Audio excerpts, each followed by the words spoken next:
गोविंद होता ने कहा आपको आप निश्चिंत रहें, ये चुनाव हमारे लिए एक चुनाव नहीं है, बहुत महत्वपूर्ण चुनाव है, बाई इलेक्शन।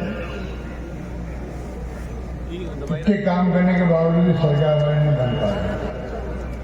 हम कहते थे सरकार बन सकती है, तो आप पहले लोग कहते थे सरकार बन सकती नहीं, बनने जा रही है। ये माहौल आता है। उसके बावजूद भी जिस प्रकार की कैंपेन किया गया, हम चाहते थे कि कैंपेन करे राजस्थान के विकास के आधार पर करें। चाहे मोदी जी आए, चाहे वो गृह मंत्री आए, 5-6 मुख्यमंत्री आए, केंद्रीय मंत्री आए, चुनाव विधानसभा का था। हम चाहते 5 साल की गवर्नेंस हमारे किए हुए काम, स्कीमें, हमारी योजनाएं, हमारे पास किए कानून, चाहे किसानों के लिए हो, कुर्की नहीं हुई जमीनों की, चाहे हमारी गारंटी थी। और ईमानदारी होती तो चुनाव लड़ते हमारी गवर्नेंस का आधार है। उनका नाम ही नहीं लिया और ऐसी अफवाह चलाई गई, झूठे आरोप लगाए गए। सभी लोगों ने एक सा सबका अभियान एक साथ था, एक से आरोप थे सभी नेताओं। और तो कन्हैयालाल के घटना हुई थी बहुत दुर्भाग्यपूर्ण उदयपुर के अंदर, जिन्होंने मर्डर किया वो कुछ बीजेपी के लोग थे, उसके ऊपर जवाब बोले थे। 2 घंटे में हमने मीटिंग पकड़ ली, सब काम छोड़ के मैं गया वहाँ उदयपुर के अंदर, चीफ सेक्रेटरी, डीजी पुलिस गए, और ये लोग उस दिन हैदराबाद गए, इनकी वहाँ मीटिंग होने जा रही है। तो ऐसा माहौल बनाया पूरे प्रदेश के अंदर। उनको 50 लाख रुपये दिए गए कन्हैयालाल के परिवार में, 2 नौकरी दे दी गई बच्चों को। परिवार संतुष्ट था, बच्चे मेरे से मिलने आते थे सर।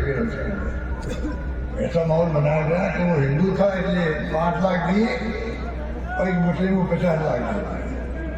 आप सोचिए, अगर प्रधानमंत्री, देश के गृह मंत्री, विधानसभा के मुख्यमंत्री, एक पद की गरिमा बहुत बड़ी होती है। पूरे देश का कर्तव्य है हम प्रधानमंत्री पद की गरिमा को समझें और मान सम्मान दें। ये हमारी भावना रहती है। तो जिस प्रकार के प्रधानमंत्री, गृह मंत्री, मुख्यमंत्री ने झूठे आरोप लगाए, झूठ का सहारा लिया, अब देखा ध्रुवीकरण करते चुनाव का। आप हिंदू धर्म की बात करो चुनाव के अंदर, ध्रुवीकरण के चुनाव का क्या लोकतंत्र उचित है? आज क्या हो रहा पार्लियामेंट के अंदर? अभी रंधावा साहब बता रहा था 90 लोगों को पार्लियामेंट से निकाल दिया, एमपी को सस्पेंड कर दिया। मैं भी 20 साल पार्लियामेंट में रहा हूँ, 12-12 दिन तक हाउसी चलता था वहां पर, तब भी कभी इस प्रकार से नहीं निकाला। और ये इनका घमंड, इनका अहम बोल रहा है, जो इनके दबाव में जुडिशरी है, इनकम टैक्स डिविजन, सीबीआई है। आप देख रहे हो, वादे किए थे जब आए थे 70 में, अब उसकी चर्चा नहीं करते प्रधानमंत्री खुद भी। काला धन लेके आऊंगा 10 दिन के अंदर, 2 करोड़ रोजगार देंगे, 15 लाख में खाते में आ जाएंगे, इससे पहले आ जाएंगे। लोकपाल आएगा, चर्चा करता लोकपाल की, अन्ना हजारे चर्चा करता। झूठे आरोप लगा यूपी गवर्नमेंट पर, 2G स्पेक्ट्रम और कोलगेट। वो कहाँ गए? वो गया जेल के अंदर आने के बाद 9 साल हो गए। आज हम कहते लोकतंत्र खतरे में क्यों कहते हैं? जिस प्रकार की संविधान धज्जियां उड़ रही है। अब आप बताइए, पार्लियामेंट के अंदर खाली एक मांग उठ रही है, 90 लोगों क्यों निकाला गया?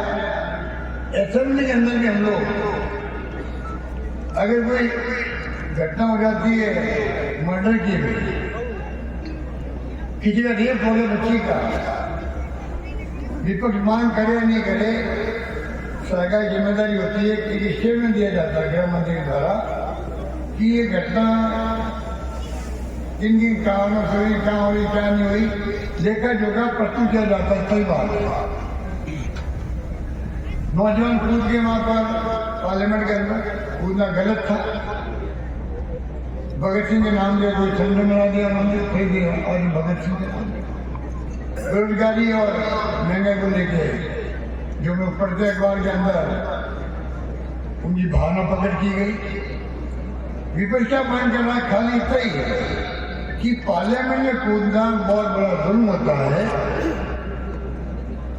अगर सूचना चूक हुई है कहीं पर, पता नहीं क्या घटना हो जाती, कितने लोग मारे जाते पार्लियामेंट के नाम पर, जहरीली गैस हो सकती थी और स्टेटमेंट धोखा दिया गृहमंत्री।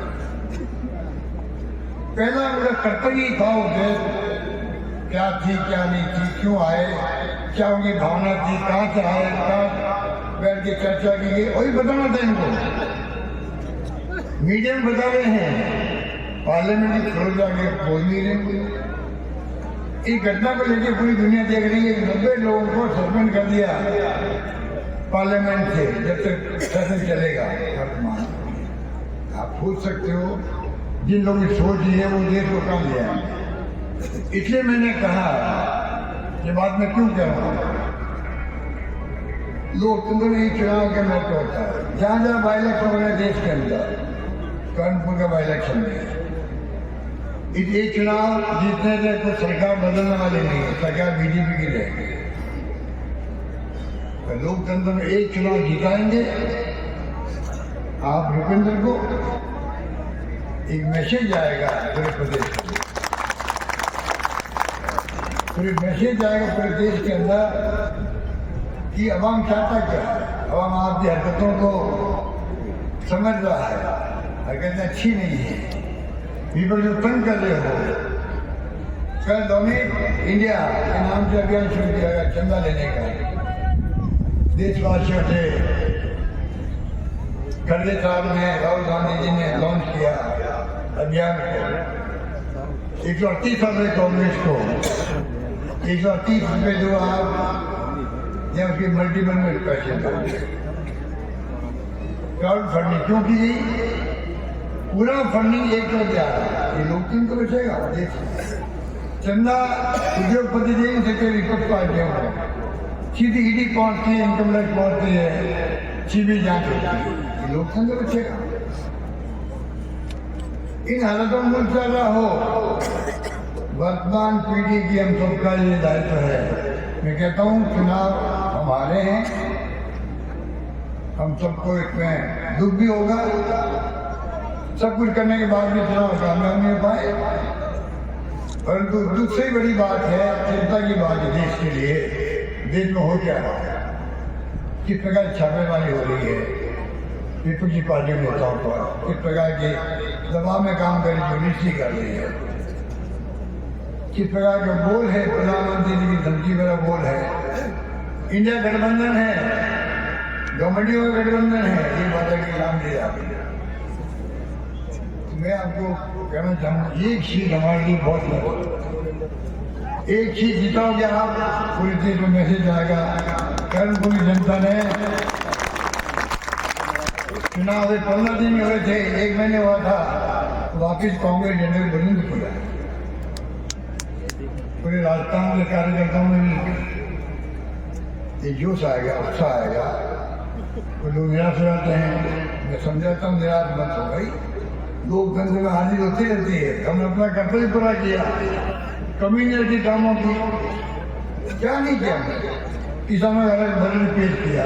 अभी खाले की बात हो रही थी, खाला हो, नहरों की मरम्मत हो, कॉलेज, तहसील, उप तहसील, एसडीओ ऑफिस, जो मांगा मुझसे कुंदन साहब को मैं कह रखा था, कुंदन साहब आप मांगते मांग थक जाओगे, मैं देते देते नहीं थकूंगा।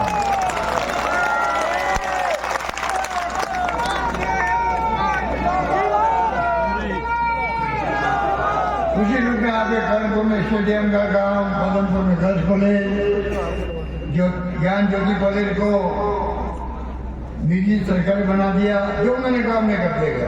CHC PHC क्या नहीं हुआ। वो तहसील निर्मल में, गतिमपुर मंडी में तहसील, सिविल कोर्ट कानपुर में, पदमपुर जिला सजन कोर्ट, स्टेडियम का काम चल रहा है, सड़कें बन रही है। ये तो कोई उदाहरण मेरे पास जो मांगे दिया रास्ता लड़का में शानदार स्कीम अच्छी दी होगी। हिंदुस्तान में नहीं, दुनिया के मुल्कों में कहीं नहीं है कि एक नागरिक का पूरा इलाज 25 लाख तक का बीमा करे। हिंदुस्तान में, दुनिया में कहीं नहीं फ्री इलाज हो रहा।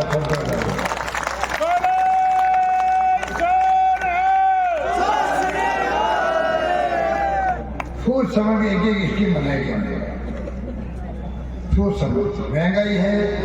राहुल गांधी की यात्रा थी, बाढ़ जोड़ो यात्रा। मुद्दे क्या थे? महंगाई का, बेरोजगारी का, प्यार मोहब्बत भाईचारे का समाज के अंदर हो और गरीब अमीर के बीच में खाई नहीं हो। चारों मुद्दे इम्पोर्टेंट थे। और मेरे बजट में झलक जो थी वही बात की थी। उसी ढंग से हमने गरीबों का, दलितों का, पिछड़ों का ख्याल रखा। बजट के अंदर एक से बढ़ के एक स्कीमें दी।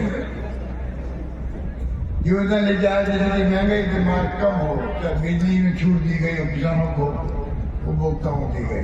500 रुपये सिलेंडर हिंदुस्तान में कहीं नहीं था। वो नहीं दिया। गायों को बीमा कर दिया। लंबी लंबी गाय मर दी, 40,000 रुपये दे दिए। सब कुछ किया हम लोगों ने। क्या नहीं किया, ये चर्चा चल गई। उसके बाद में भी जमहूरियत है, लोकतंत्र है, चुनाव में कामयाब नहीं हो पाए। हमें अवाम ने विपक्ष में बैठने का मैंडेट दिया है। हम बैठेंगे, आपकी आवाज बुलंद करेंगे, प्रयास करेंगे। हमारी जो योजना कल्याणकारी है कोई लोग बंद नहीं कर सकते। वो कब होगा? तब आप कामयाब करेंगे। यहाँ पर चुनाव में सब जाकर के समझ जाएगा। सत्ता पर भी मुख्यमंत्री समझ जाएंगे। अगर रुपेंद्र जीत गया, एक जीत उनके कान खड़े कर देगी राजस्थान में। तो समझ जाएंगे कि इसके में बंद करना आसान नहीं है। 1 महीना बाद चुनाव जीत गई कांग्रेस कानपुर के अंदर, ऐसे कान खड़े होंगे। 1000 बार सोचना पड़ेगा कि स्कीम को बंद कर देंगे। तो स्कीम बंद नहीं हुई तो भला किसका होगा? गरीबों का होगा, प्रदेशवासियों का भला होगा। इतनी शानदार स्कीम मुझे रखी है। इसलिए मैं कोई लंबा चौड़ा बाहर नहीं करता हूँ। उससे बात हमारे अध्यक्ष जी ने बहुत शानदार देगी कही आपको, रंधावा साहब ने बताया आपको। मैं आपसे माफी की अपील करूँगा। उन्नत साहब जैसा इंसान मिलना बहुत मुश्किल है। 30 साल से रहा होगा मेरा संपर्क था उनसे। आज हमारे बीच नहीं रहे। हमारी जिम्मेदारी बढ़ जाती है कांग्रेस के प्रति भी, कुंदन साहब के परिवार के प्रति भी। परम सदे बलविंदर कौर जी बैठी हुई है, उन्होंने आप सबसे अपील की है भाव होकर के। तो मैं समझता हूँ ज़्यादा करने की आवश्यकता नहीं है। आप लोग कृपा करके जो हम लोग बोल रहे हैं उसको आप समझ लीजिएगा कि हमारे बोलने की मेरी भावना क्या है। उसी ढंग से आपको मैं समझता हूँ कि आगे आकर के 5 तारीख चुनाव है, 3 तक कैंपेन होगा। 3 तक कैंपेन के अंदर आप लोग भूमिका बहुत बड़ी है। इसलिए मैं आपसे एक नौजवान से मैं अपील करना चाहूँगा कि आप लोगों को कमी नहीं रखें। आपको हम सबको गर्व होना चाहिए। आपको मैं मुबारकबाद देना चाहूँगा। लंबे अरसे बाद में गंगानगर जिले से हनुमानगढ़ जिले से मैं 6 सीटें मिली। आपकी सीटी गांधी आप दे दी हाथ खड़ा करके, सुन लीजिएगा। हाथ खड़ा मत करो, करो फिर वादा निभाओ। हाथ खड़े किए आपने, एक और खड़े कर दिए।